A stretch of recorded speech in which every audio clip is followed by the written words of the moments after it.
dia 25 de Shvat, o Yom Yom aqui continua nos falando da grande importância de recitação de palavras sagradas, de palavras da Torá, do Teilim, dos Salmos, etc. E aqui ele nos traz com uma ênfase especial algo muito importante: estudar cada dia uma parashá, uma porção de Humash, da Bíblia, do Pentateuco, relacionada com a porção semanal, que é lida naquele Shabat. Então, estudar cada dia, como nós já explicamos, que a leitura da Torá no Shabat é dividida em 7 partes, 7 pessoas são chamadas, e aquilo que foi instituído pelo Rebbe anterior, nessa época da edição, da publicação do Hayom Yom, em 1942, 43,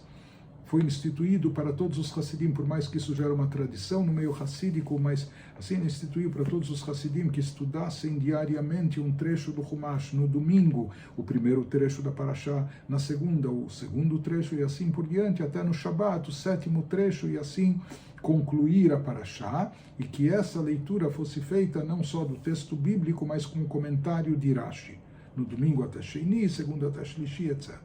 Então ele nos diz, esse estudo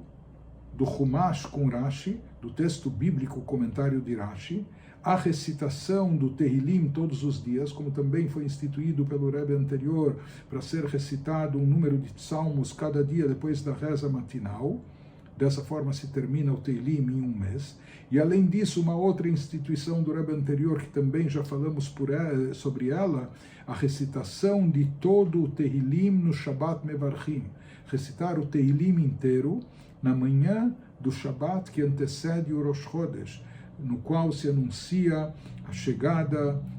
de um novo mês judaico, se abençoa o novo mês judaico que está por chegar, esse é chamado de Shabbat Mevarchim. Então ele também instituiu que nesse Shabbat Mevarchim de manhã se recitasse o Tehillim completo. Então ele nos diz, esses estudos, essa recitação, o estudo da Torá, do Humash com Rashi, como o Tehillim diário, ou esse Tehillim mensal, é algo que deve-se tomar o cuidado de cumprir meticulosamente. Sim, ele escreve para os Hassidim, isso é algo que ele conclama eles a observarem isso com muito zelo, e vejam as palavras dele, pois isto afeta a si mesmo, seus filhos e os filhos dos seus filhos. A importância da recitação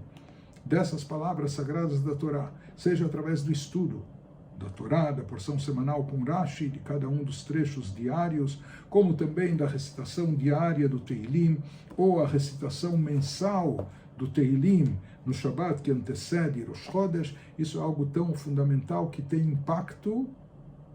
sobre o indivíduo, sobre seus filhos e sobre seus netos, sobre gerações,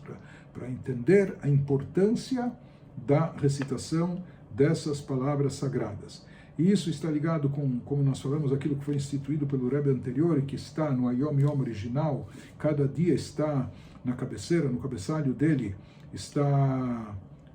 indicado qual é o estudo referente àquele dia, mas sobre a importância da recitação de palavras de Torá, de onde é extraída essa passagem do nosso Hayom Yom, isso é de uma carta do Rebbe anterior, mas eu queria contar para vocês o que consta na continuação dessa carta, logo depois desse trecho, uma história dramática do Baal Shem Tov. Ele conta que certa vez, na época do Baal Shem Tov, surgiu um decreto contra uma comunidade, contra uma aldeia, uma cidade inteira de judeus. É sabido que o Baal Shem Tov viveu numa época pós-pogroms, anos atrás. Houveram alguns pogroms que dizimaram cidades judaicas inteiras, matando dezenas de milhares de judeus em algumas ocasiões. E o Baal Shem Tov soube de um decreto contra uma localidade onde viviam judeus. Se diz que o Baal Shem Tov, antes de se revelar como líder do movimento hassídico, ele pertencia a uma sociedade, por assim dizer, uma sociedade anônima, de tzadikim nistarim, de justos tzadikim que viviam no anonimato. E eles estavam em várias localidades procurando transmitir ânimo para o povo de Israel, procurando ensinar Torá mesmo para as pessoas mais simples. Isso acabou sendo o berço ideológico do surgimento do Hassidismo em seguida. E nessa sociedade haviam pessoas muito especiais, mas que viviam incógnitas. Um era um sapateiro, outro alfaiate, ninguém sabia, mas eles sabiam o Talmud inteiro de cor, estudavam Kabbalah, e entre eles apenas eles se reuniam e traçavam os objetivos. Então Baal Shem Tov, quando soube desse decreto, ele chamou 2 desses tzadikim, Rabbi Mordechai e Rabbi Kehat, para que eles 3 juntos formassem como um Beidin, um tribunal rabínico em geral tem que ter pelo menos essas 3 pessoas, procurando formas e fórmulas de anular esse decreto que incidia sobre essa comunidade. E se diz que nesse processo espiritual, Baal Shem Tov fez algo que somente tzadikim muito elevados são capazes, um processo de aliyata neshama, de elevação da alma, quando sua alma, ele estava vivo aqui em carne e osso, mas sua alma ascendeu às alturas, e nas alturas celestiais ele viu que esse decreto já estava estabelecido, estava fixado, ou seja, como endossado lá nas alturas, e não tinha como anulá-lo e como cancelá-lo. Mas se diz que nessas andanças espirituais, por assim dizer, do Baal Shem Tov, quando ele estava voltando dessa aliyata neshama, dessa elevação, ascensão da sua alma, se fala que ele passava por alguns departamentos, entre aspas, espirituais, e se diz que num desses departamentos, é claro que não eram lugares físicos, né? Mas de qualquer forma, numa dessas sessões ele viu uma luminosidade brilhante, intensa, ele viu uma luz muito forte e intensa. Ele se aproximou para saber o que é essa luz, de onde ela vem, por que toda essa luz, e ele viu que era a sessão de um camponês que era vivo,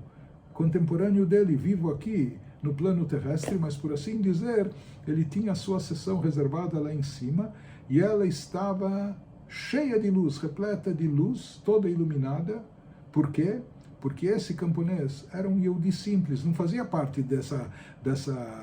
sociedade de tzadikim anônimos, incógnitos, não. Era um judeu simples, um camponês, mas que ele tinha o costume de terminar todo o Teilim, todo o livro de Salmos, 5 vezes por dia. Por isso se diz, daí veio toda essa luminosidade, toda essa luz espiritual que havia na sessão correspondente à sua alma. Se fala que eram as letras e palavras do Teilim que brilhavam e iluminavam. Quando Baal Shem Tov soube disso e percebeu isso, ele foi procurar esse camponês. Depois desse processo, no descenso da elevação da sua alma, ele foi procurar esse camponês até que o encontrou, e era um homem muito simples, simplório. Baal Shem Tov disse para ele: